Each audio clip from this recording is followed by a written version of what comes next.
Hello everyone, আসসালামু আলাইকুম। কি অবস্থা সবার? কেমন আছো সবাই? আশা করছি সবাই অনেক ভালো আছো। আমিও আলহামদুলিল্লাহ এখন একটু ভালো। তো সকাল সকাল ছাদে চলে আসছি আর লাল টুকটুকে 3টা মরিচ নিয়ে আসছি আর এখানে একটা গাঁটি নিয়ে আসছি। দেখো গাঁটিটা মনে হচ্ছে লাগালেই হয়ে যাবে, এখনই চারা বের হয়েছে। আর এখানে 3 টুকরো আদার টুকরো, এগুলো খাওয়ার জন্য আনছিলাম আমরা, তো একটু একটু কেটে রেখে দিচ্ছি। এগুলো চারা বের হয়েছে এই জন্য ভাবলাম যে লাগাইলে হতে পারে, তো ছাদে নিয়ে আসলাম, লাগাই দেখি হলেও হতে পারে। আর এখানে একটা চারির মধ্যে আমি মাটি রেডি করে রাখছিলাম অনেকদিন আগে থেকেই, বীজ ফেলাবো থেকে। মাটিগুলোকে একটু আলগা করে নিচ্ছি ছুরির সাহায্যে খুঁচিয়ে খুঁচিয়ে, আর মাটির দলাগুলোকে একটু হাত দিয়ে ভেঙে দিচ্ছি। তো যাই হোক, এখন উপর দিয়ে মরিচের বীজগুলো ছড়িয়ে দিচ্ছি।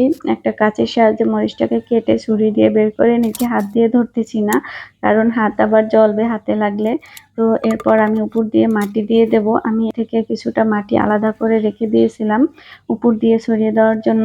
মরিচের বীজগুলো একটু ছড়িয়ে দিয়ে এর উপর দিয়ে মাটি দিয়ে দিচ্ছি এখন।